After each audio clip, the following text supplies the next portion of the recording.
Hi, welcome to another episode of Hot Takes. Now, politics, it's a numbers game. The more you have, the better you do. That's how it kind of works.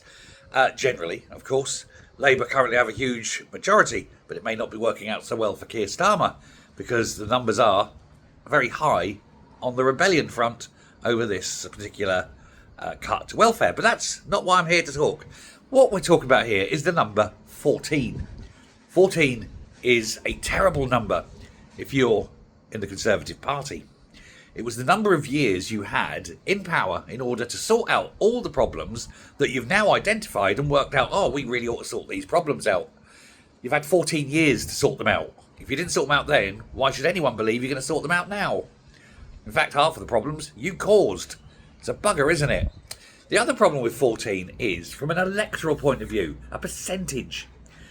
And that is, if you only hit 14% on polling, chances are it's an electoral wipeout.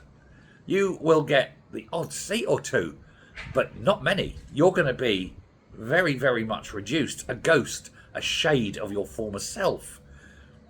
The Tories are currently sitting on 15% of the vote. It's not good, is it?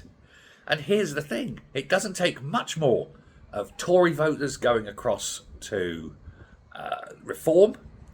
They'll drop them down to 14%. And disillusioned Labour voters going across to Lib Dems, strengthening them. It could put the Tories into fourth place.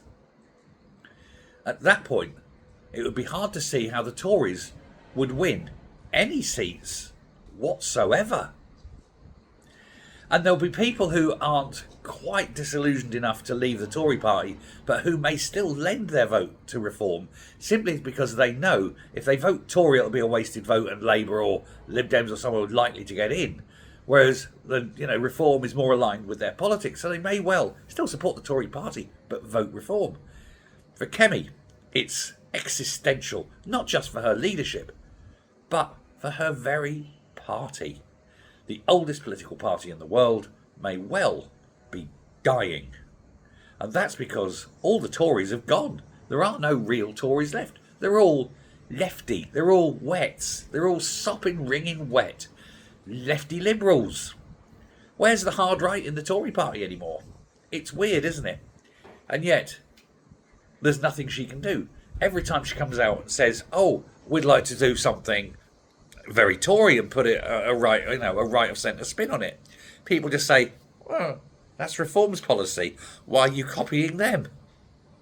Because they seized the ground, they seized the moment, they seized the day, and all that's left for Kemi and the Tories are the leavings of the table. Not enough to win an election, is it? Bring it on, and finally scupper this party that has failed so spectacularly after 14 years. And let's see what rises from the ashes. Hopefully, some right of centre organisation that actually represents true Tory values. Thanks very much. Bye.